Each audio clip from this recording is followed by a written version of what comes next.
All right, so tonight we're going to be continuing our look at the head covering, and in particular, where does the cultural custom fit in? We ran out of time last time, and I hope we have enough time to finish it tonight. We're not going to read from 1 Corinthians 11 again tonight for the sake of time, but you're welcome to open your Bibles to 1 Corinthians 11, verse 2 through 16. But when we talk about the culture and how does that affect our understanding of this passage, well, we looked at the basic argument last time that not every culture considers women having shaved heads as shameful, which is part of the argument in the passage.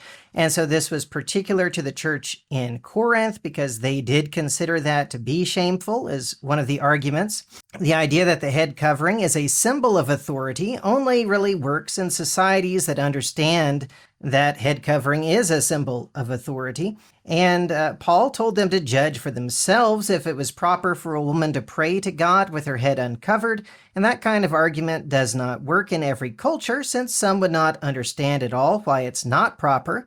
And when it says that nature teaches you, nature is referring to culture, since naturally both men and women can grow long hair. Nature teaches you is in regard to men having short hair, women having long hair, but that's connected with the argument of the head covering, putting that covering on. And so at the end of the passage as well, in verse 16, depending on your translation, if it's a good translation, it's, well, I shouldn't say that. If it's translating it more literally, which I would say is the better translation, it's saying that if anyone seems to be contentious, we have no such custom, nor do the churches of God. And so some read that as saying that if someone's being contentious, it's because they're saying other churches aren't doing this. Why should we? And Paul is saying, well, the reason we don't do it is because we have no such custom. It's not a custom in the churches. It's just a custom in Corinth. That's why you have to do it, because it means something there. And we looked at that idea last time. I don't believe that's an accurate understanding. I don't want to be just dismissive of it, because people I respect very highly have come to that conclusion, and I think honestly, but I don't think that's the point there. And most of the scholars, even those who believe it is a cultural thing, actually don't believe that's what verse 16 is saying. All right, so what was the custom in Corinth?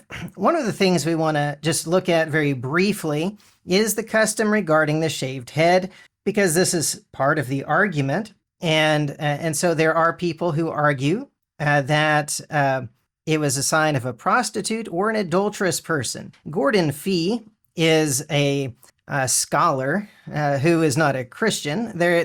He tried to argue basically that men and women are not in different positions, that men are not head of women, or he believes head means something different there. But anyway, when he talks about the history, he's talking about it as a scholar.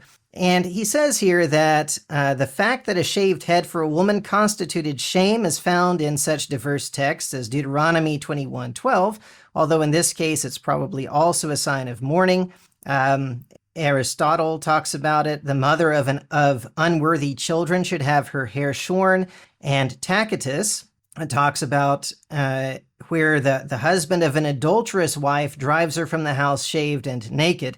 This latter text has been used by some to argue that the shaved head was the sign of an adulteress, but that will not work, since Tacitus is referring to customs of Germanic tribes that he thought significantly different enough from Roman customs to relate. So he's saying that this piece of evidence that some people use isn't really useful as evidence for that argument here. He also says it was commonly suggested that short hair or a shaved head was the mark of the Corinthian prostitutes, but there is no contemporary evidence to support this view. It seems to be a case of one scholar's guess becoming a second scholar's footnote and a third scholar's assumption. I believe back in 1900 about the expositors expositors Greek New Testament, or whatever the correct title is, made that statement without any supporting evidence. Then it was quoted by Easton, and then that's quoted by lots of other commentators.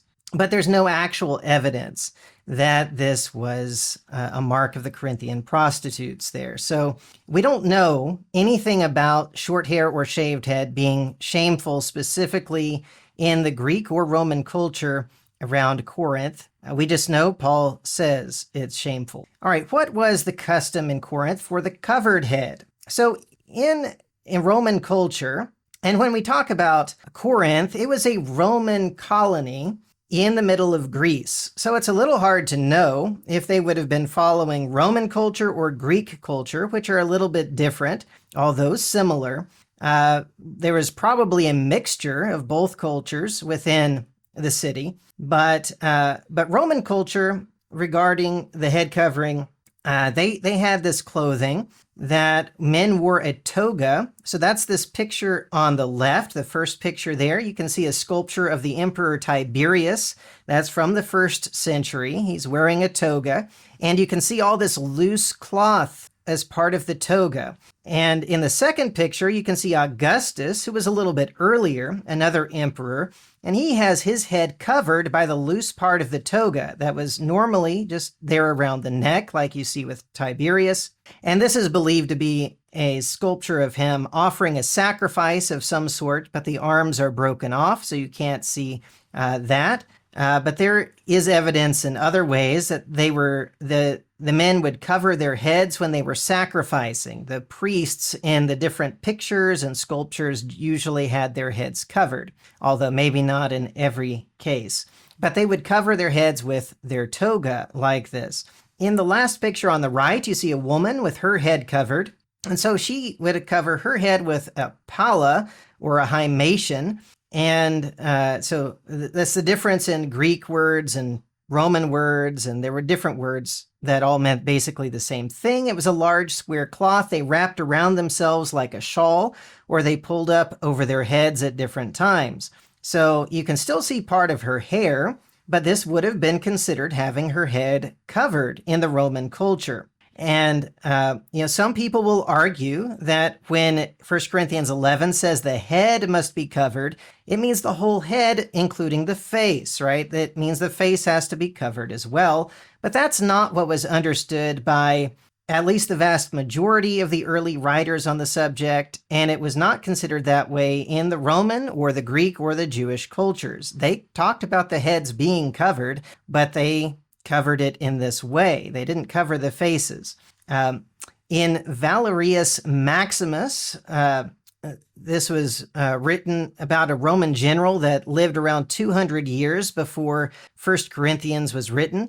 It says that terrible also was the matrimonial rigor of this person, Sulpicius Gallus, who divorced his wife because he understood that she went outside with her head unveiled. And so this was a harsh sentence, and yet there was some reason for it. And so he's the one who wrote this was saying, this isn't really normal. It's not normal to divorce your wife for this, but, there was some reason for it. And he's writing in that section of this about extreme or severe punishment.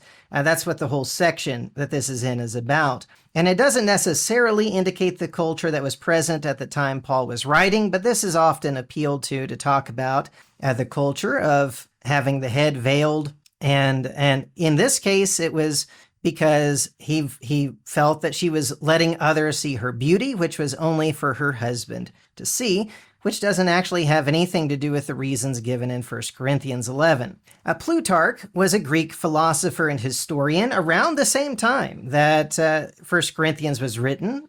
He studied in Athens in AD 66 or 67, visited Rome about AD 70, only about 10 to 20 years after Paul would have written the letter to the Corinthians. So what he's saying is probably about the same culture that the Romans would have had there in Corinth. Very likely. And he wrote a series of answers to questions about the Romans. And in this writing, he talked about their worshiping, and he says, "But thus they worshipped the gods, either humbling themselves by concealing the head, or rather by pulling the toga over their ears as a precaution, lest any ill-omened and baleful sound from without should reach them while they were praying." So here even the men did this. They covered their heads when they were praying, when they were worshiping. And the way that they did that was by pulling the toga up, and it may even just be over the ears to block out any sound that might interrupt them, was the reason given here. Again, not the same reason given in 1 Corinthians 11. He also wrote regarding when they would mourn for their dead parents in particular, but he says, or is it that, he says that the women would uncover their heads and the men would cover their heads in that case. So the question is, why do they do that? So he gave one particular possibility, which was that they were regarding their dead parents as gods, because that's how they did it in their worship of the gods. But then he also says, or is it that the unusual is proper in mourning, and it is more usual for women to go forth in public with their heads covered, and men with their heads uncovered? So in Greece, whenever any misfortune comes, the women cut off their hair, and the men let it grow, for it is usual for men to have their hair cut, and for women to let it grow. So he's saying that the common practice in Greece may be a little bit different than the common practice of the Romans. In fact, it probably was, since he's a Greek writer talking about, answering questions about the Romans. Why do the Romans do it this way? But they would, he says that they would usually, the women usually went in public with their heads covered. Men usually had their heads uncovered. It doesn't mean it was the rule, but that was the common thing that was done. All right, he also wrote this. He said, but formerly women were not allowed to cover the head at all. At least it is recorded that Spurius Carvilius was the first man to divorce his wife, and the reason was her barrenness. The second was Sulpicius Gallus, because he saw his wife pull her cloak over her head. And the third was this other guy. Okay, but he's actually wrong about the story. This is the same one we read about earlier. He actually divorced his wife because she did not cover her head. And somehow he got that mixed up, apparently, because we have the original writings about that as well. But I just want us to see that he views her pulling her cloak over her head as the same thing as her covering her head. It's not about her face being hidden. It's about her head, the top of her head being covered. All right. Tertullian wrote in the 2nd century, and he was writing about the veiling of virgins. In particular, he was arguing about whether or not only married women had to cover their heads in worship. And he's arguing in this that they needed to cover their necks as well as the tops of their heads. And so in this, he talked about Arabia. He said, Arabia's heathen females will be your judges, who cover not only the head, but the face also, so entirely that they are content with one eye free, to enjoy rather half the light than to prostitute the entire face. And he also mentions that a certain Roman queen said that they were most unhappy, these Arabian ones, and gave the reason why. But clearly that was not the case in Rome. They did not cover the face.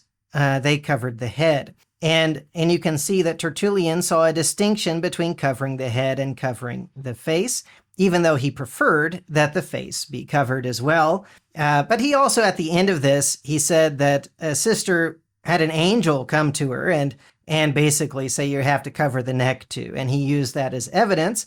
And that tells us you shouldn't pay too much attention to Tertullian. He's not an honest person. He was not a true Christian.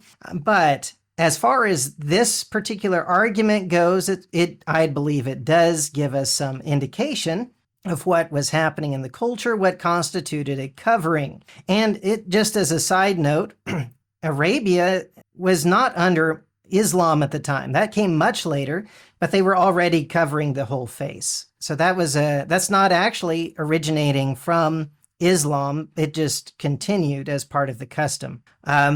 But Gordon Fee, back to him, he says the use of the word veil most associated with this view is an unfortunate one since it tends to call to mind the full veil of contemporary Muslim cultures, which covers everything but the eyes.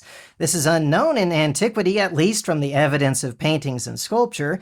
Most often, the covering was either the loose end of an outer garment known as the hymation or a loosely fitting light linen cloth. Okay. And he also talks about Plutarch talking about someone who had the hymation down the head using the exact same words as is in 1 Corinthians 11, meaning he covered his head with part of his toga.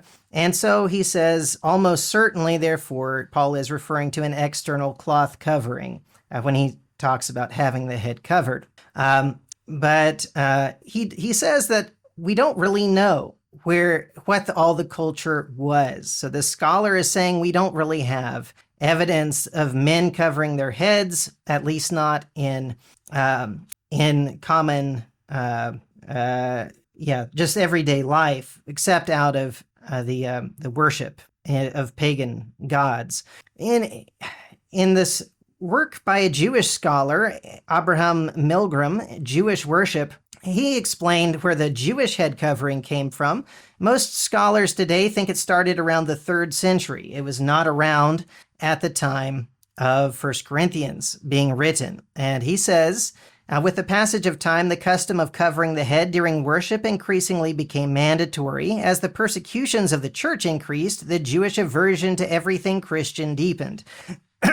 The uncovering of the head, and he's talking about for men, became associated with church etiquette and therefore became repugnant. To worship or even to go about with an uncovered head was regarded as imitation of the Christians and an act of irreverence to God. Conversely, the covering of one's head became an act of Jewish piety. For convenience, the skull cap or Yarmulke was adopted. So He's a Jewish scholar, and he says that it actually came in response to the practice of the church, that in the church, men would uncover their heads. And so the Jews said, we hate everything about that. We're going to cover our heads. So it doesn't seem like that was part of what Paul was considering in his arguments. So Gordon Fee still believes that it is about culture. So he argues that when it talks about nature, it's not about natural law.